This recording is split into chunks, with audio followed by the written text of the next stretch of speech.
everybody, Mean Joe from Balsa USA. Welcome to the first episode of the Balsa USA quarter scale build. This is going to be part number 438 on balsausa.com if you want to pick yours up today.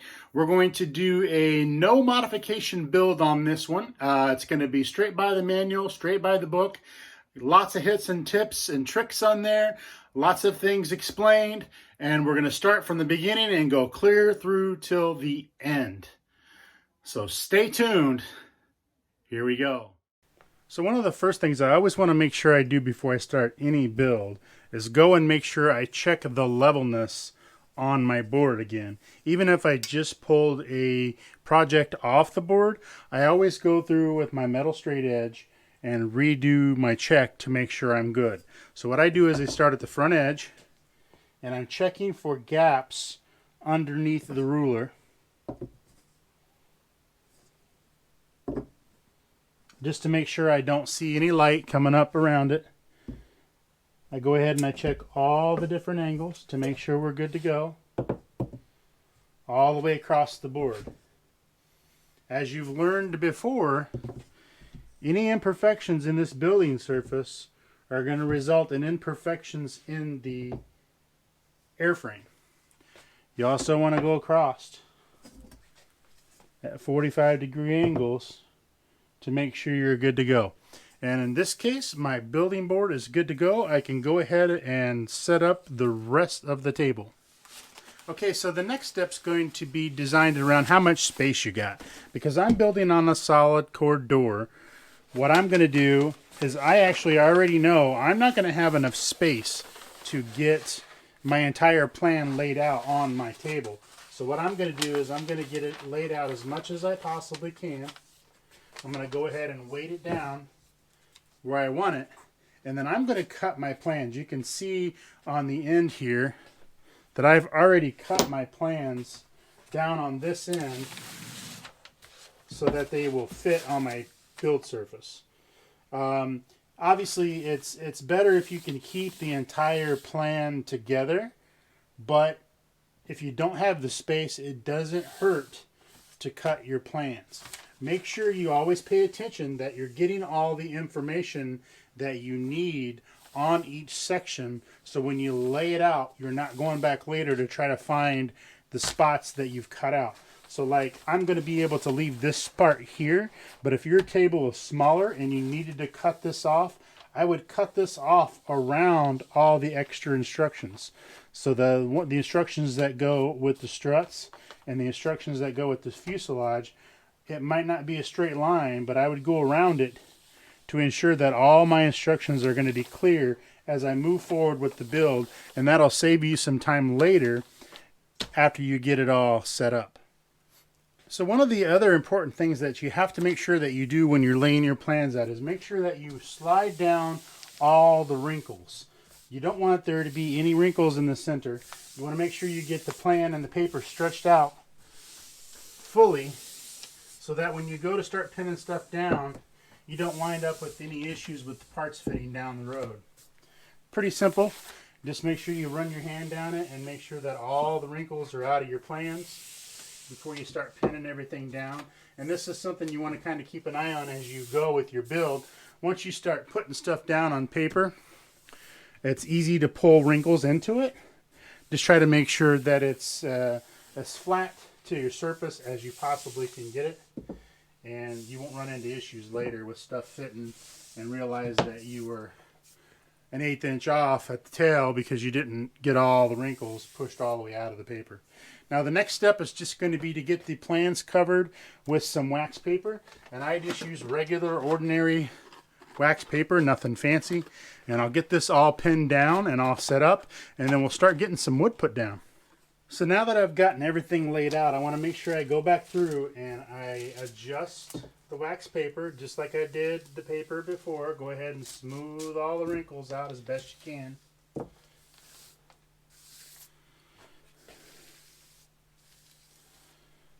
And then that should be good to go.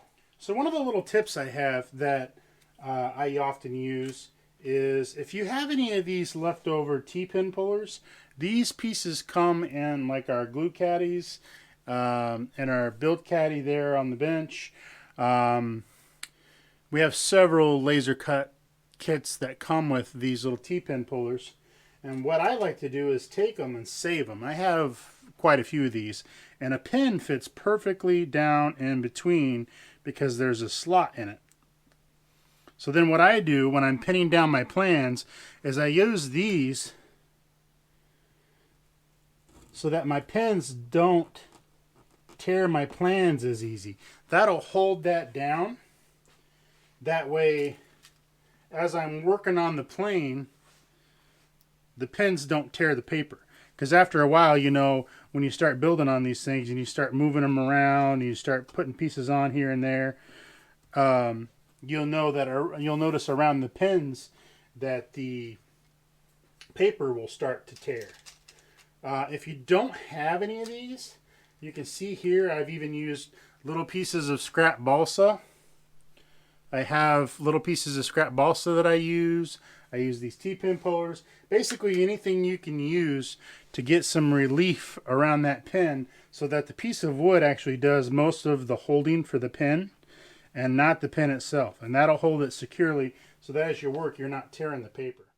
Okay, so now the first step is going to be to go ahead and get your fuselage sides that you already laminated and put them on the plans and line them up. Just go ahead and get them lined up directly over the plans. Make sure everything is lined up. Once you have everything lined up, you can go ahead and start pinning them down.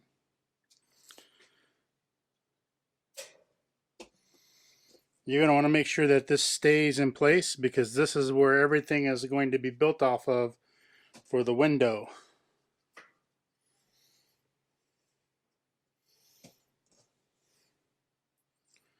So don't be stingy on the pins. You want to try to stay away from any areas where you're going to be gluing or putting parts down. That stuff's just going to get in your way. You're not going to want to have to be dealing with it.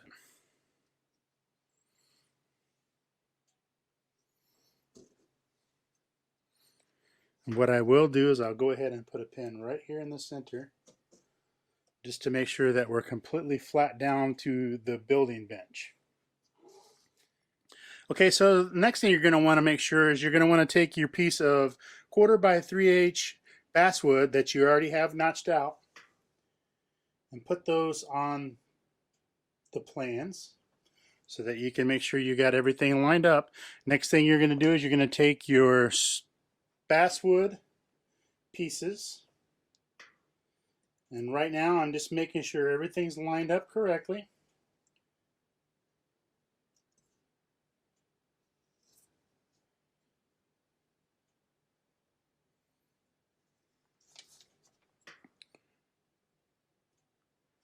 And all this should be good to go. You're going to want to make sure this vertical piece here is flush with the top of the rib, not with the sheeting. So when you get ready to check that out, this is what you're going to want to have it look like. Now what I've done is I've gone ahead and pre-cut all my pieces so that I can make sure they all line up. You're going to want to make sure you get your angles correct on both sides so that you get good joints. And this looks actually pretty good. So one of the things I will tell you before you glue this down, you're going to want to shim it. And what I actually have done is I have actually made up some 1/8 inch shims. I had some 1/8 inch scrap laying around and I've made up some shims. Okay, so this is going to offset this 1/8 of an inch off of the bench. So you're going to want to go through and shim up all your pieces. You're going to want to make sure you keep those shims away from where you're going to be gluing, because if not, you're going to have to go through later and cut your shims out. Not that that's a big deal, but if you can avoid having to cut the shims off, then the better off you'll be in the long run. It's just one less step you're going to have to do.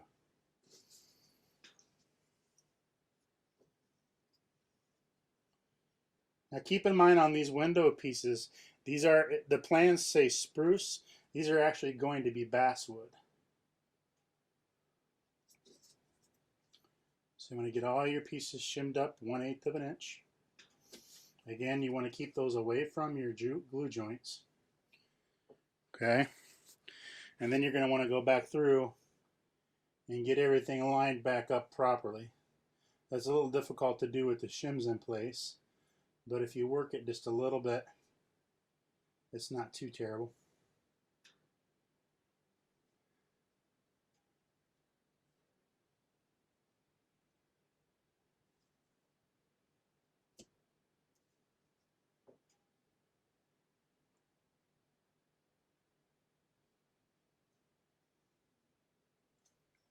And that's what it should look like. So one of the tips I'm going to give you on this before you glue this down, what you have here is you have laminated balsa sheet for the cabin sides, and you have basswood sticks. Okay, I build mostly with thin CA. You are not going to want to use thin CA for these joints along the plywood or along the balsa plywood, because what's going to happen is if you use thin on these spots where you have the basswood and the balsa, the thin CA is going to run to the softer wood, and you're not going to end up getting a good joint. So on these joints, what I'm going to end up using is Balsa USA Gold Thick CA, and then I'll probably use thin on all the rest of the spots up here. Okay, so here I've used Balsa USA Gold Thick, and I've got this pillar down. So the next thing I'm going to want to do is I'm going to want to make sure that this is pushed down all the way flat against my building board. So I'm going to stick a pin right here in this corner to make sure that gets held down. And I'm going to do the same down here a little bit further, just to make sure that this doesn't go anywhere. That pin's a little short. I'm going to grab another pin.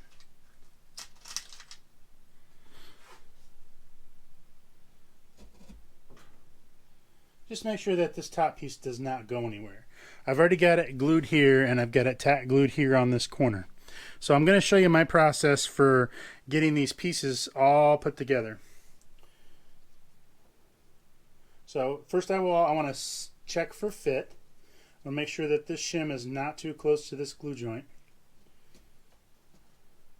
I'm going to check this for fit and make sure everything's all square and all flat against the building board. Then the next thing I'm going to do is I'm going to put some Balsa USA Gold Thick right on this piece.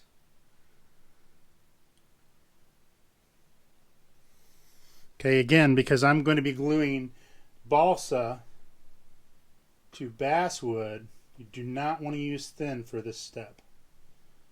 I'm going to get everything all pushed down and where I need it to be.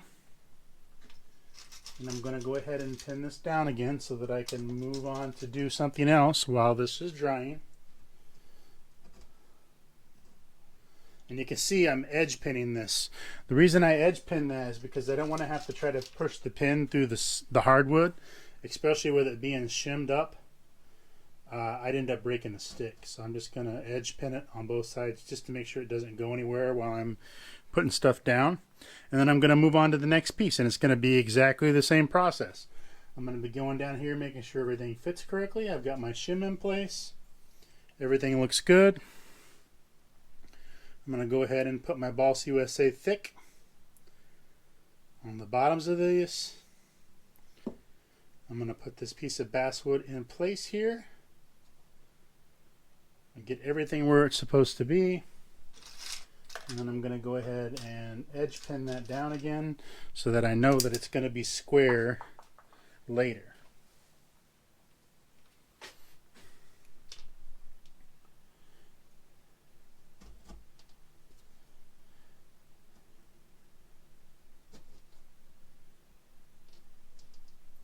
So just like that is going to be good to go. I'm going to do the same thing for the front post. I'm going to make sure everything is lined up where it should be. I'm going to place my Balsa USA Thick on the bottom edge. I'm going to bring that piece over and put it in place.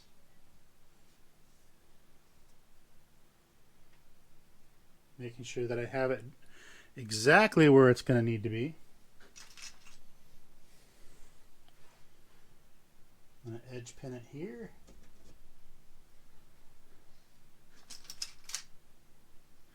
And I'm going to edge pin it down here.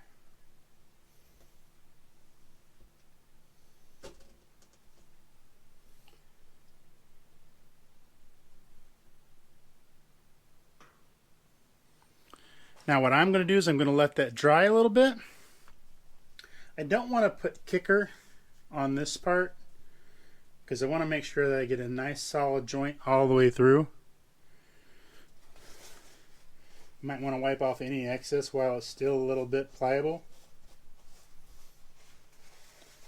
That way none of that gets in your way later. And then that part should be good to go. I'm just going to leave that dry for a little bit.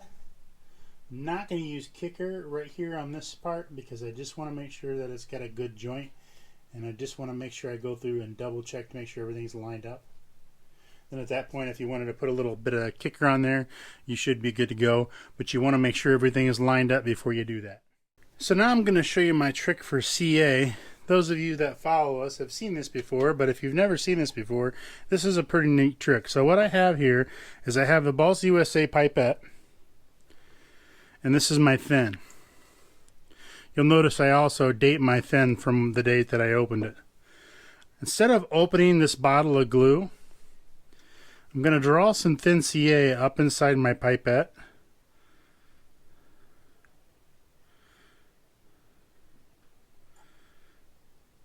And then I'm going to use that to do my build with. Then I'm just going to put the lid back on the CA bottle. Put it back in my handy little Balsa USA small glue caddy. And the pipettes is what I'm going to use to do my gluing. So you're going to want to be careful around these areas where you've got your shims, just to make sure you don't glue those in place. And then because this is basswood and this is basswood, thin CA will wick between the two pieces evenly. And I can go in here and thin CA this. You don't want to go overboard right away with this. You want to give it a little dab, let it set for a minute, and then come back and give it another dab. It's only going to take it literally milliseconds to wick in there and dry up. So it's okay to come back and put a little more in each joint just to make sure that you get a good wicking of the CA and make sure that you get a good solid bond between these sticks of wood. That fin will wick in that wood real good and give you a great bond. These pieces will actually be stronger here than they will be any other place along. Again, this only takes just a couple of seconds to wick in there and be ready to move on to the next step. Okay, so the next step is going to be to put in the 1/4 by 3/8 by 42 inch upper longeron to the fuselage. So what I'm going to do in this case is, because of this span being as long as it is, I want to make sure that this is completely straight. So I'm going to glue it here at the fuselage and then pin it in its location as I move up the stick. That's going to keep that stick perfectly straight as I bring it up to where the tail post is going to go, and then I can pin that in location as I go. I'm going to have a nice strong joint that way, and everything is going to stay square as I build. As you guys know, these longer sticks are going to be super hard for us to keep straight. So I think that's how I'm going to do it, to make sure that I ensure that it stays straight and square. I'm going to glue it down here first, and then I'm going to put it in place and edge pin it down so that I know that I'm square all the way up to the tail post. And then when I install the lower longeron and the tail post and the cross braces, everything will be nice and square. So what I'm going to do is I'm going to use Balsa USA thick on this. That's going to give me just a little bit more time to work with it. And I'm just going to place that directly on the part. I try not to go too crazy and too heavy and too thick with the glue, because that just makes for more cleanup later as you do your build. So I try to put just enough on there to do what I need it to, and then I move on. So this piece will fit right in place here, and I can already see I've got a dollop of glue right here in this corner that I'm not going to want to have in there, because when I put in my cross braces, once that glue dries, it's going to be in my way. So instead of having to try to sand it or cut it out, I'm going to eliminate it now with some paper towel while it's wet. And that way when I go to glue on this cross brace here, that glue is not going to be an issue.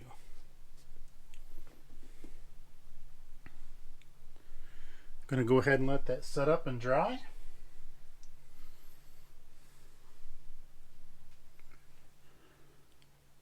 And now that I've ensured that everything's where it needs to be, I can wipe off this little bit of excess glue on the top and hit that with a little Balsa USA gold kicker.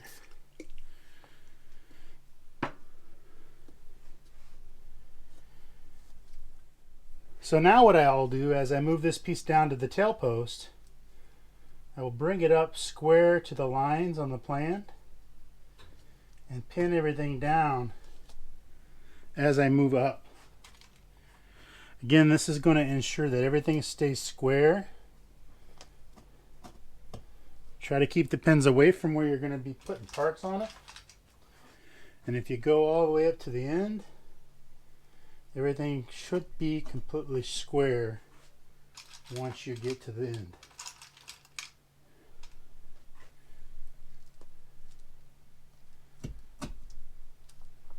And there we go. So I'm here working on the quarter scale cut build, and I ran into a spot early in the manual that I wanted to make sure I clarified for people, because there's some changes in the wood that we have, and I want to make sure it makes sense to you. So let me spin you around here and show you what we got. So you can see here I'm at this section where I'm getting ready to put on the lower longeron. Now the plans of the manual are going to call for a 1/4 by 3/8 by 48 inch stick. Because of the restriction that we have on shipping materials now, we aren't doing 48 inch sticks anymore. So what you're going to have to do is take two 36 inch 1/4 by 3/8. So that's going to be a 1/4 by 3/8 by 30 inch sticks. And you're going to have to create a scarf joint in the middle to splice these two together. So it's going to be easy to do, and I'm going to show you how to do it right now. This is just to make sure that we don't have any confusion on what's going on. What I would do is, this is my left side of my fuselage, and I'm going to create my scarf joint about right here. On the other side, when I do the right side, I'm going to move it just a little bit over here, so that one's more towards the front and one more towards the rear. That way you don't have the two scarf joints directly opposing each other and creating any weaknesses in the airframe. So let's go over here and check out how we're going to create that scarf joint to splice these two pieces together. What I'm going to do here is I'm going to show you how to make this scarf joint. What you're going to do is you're going to splice these two pieces of 1/4 by 3/8 by 36 inch wood together. You're going to put the ends together. Give yourself about 4 inches, 5 inches. Come in with your Zona saw and make your cut.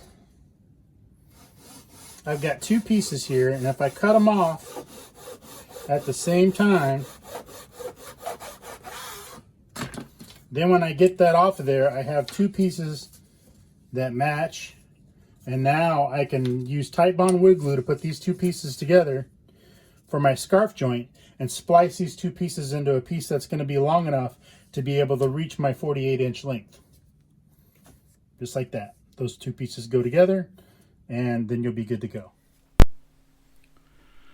Okay, so now the next step is going to be to get all of your 1/4 by 1/4 balsa cross braces put in. And I'm going to show you a quick method on how to make sure that you get good joints each and every time, so that way your pieces are nice and solid for your airframe and you don't make any weak spots as you go. Okay, so here's how I cut my joints properly for doing my cross braces. You'll notice here there's going to be varying angles. So there's an angle here for this side, and there's a different angle here for this side, and you're going to find that all the way around anytime you're putting cross braces into the corners. So how I do it is this. I line everything up on the plans. I give myself a little bit of space on the end. So I'm past both of my lines for my longerons on both the top and this cross brace here. And then what I do is I go ahead and I mark my angles. Just kind of eyeball the angle. It doesn't have to be perfect, because what I'm doing is I'm giving myself some space. So what I say, I'm giving myself some space, what I'm actually doing is making my line inside my line where my wood will actually butt up into this joint. And when I cut this off, I will sand it a little bit at a time until I get a perfect fit on the end. So what happens now when I bring this back over to my plane, I can put that up into that corner, and you'll see already I've got a perfect joint here. It's already good to go. Once I get it all lined up, you'll notice that it's perfect. What I might do is take just a little teeny bit off this edge here, because I want to make sure that that fits really good. So I'll just take a little bit of sandpaper.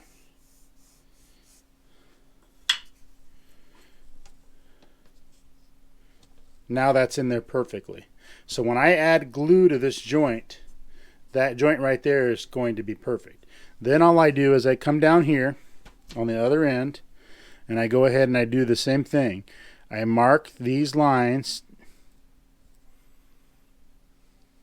giving myself a little bit of space,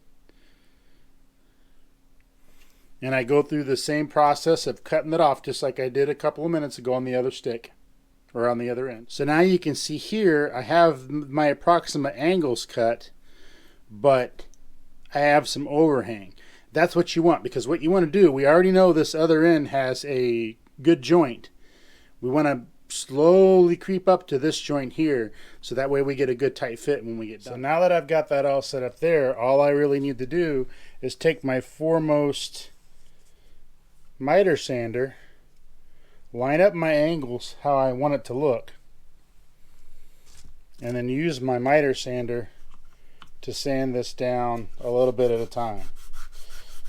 You want to make sure you just go a little bit at a time. You don't want to go crazy sanding, because you want to make sure that you get a tight fit. If you sand too much, you're going to want to start over to make sure you get that right angle. It's a little bit time consuming, but it works really well, and you'll know in the end your joints will be as strong as you can get them. I just take off a little bit at a time. Keep working it down until I get it to fit the way I want to get it to fit. This Foremost Products miter sander makes this process really easy, because it makes it simple to switch back and forth between the angles that I'm trying to get on both sides. You just turn it around, line up the other angle.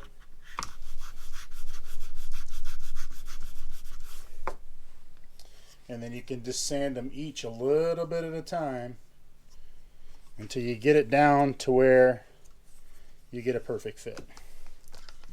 Really handy tool to have in your shop.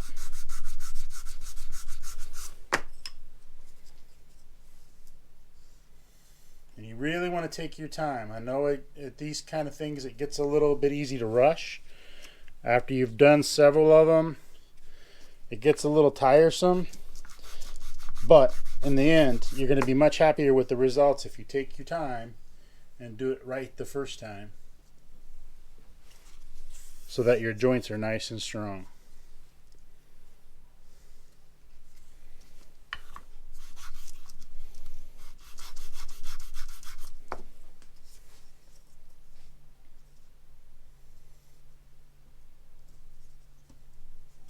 Perfect. There you go. That joint is not going to fail. It's perfectly in the corners. Good adhesion. It has good contact on all sides. And once I put a little bit of Balsa USA Gold Thin down in there, it's going to be perfect.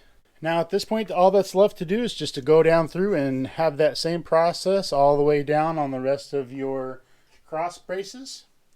And then what I do is I take a Balsa USA pipette and put some thin CA on all these joints and give it some time to wick down in there. And after that's dry, I come back and add a little bit more. And that's going to be a nice strong joint.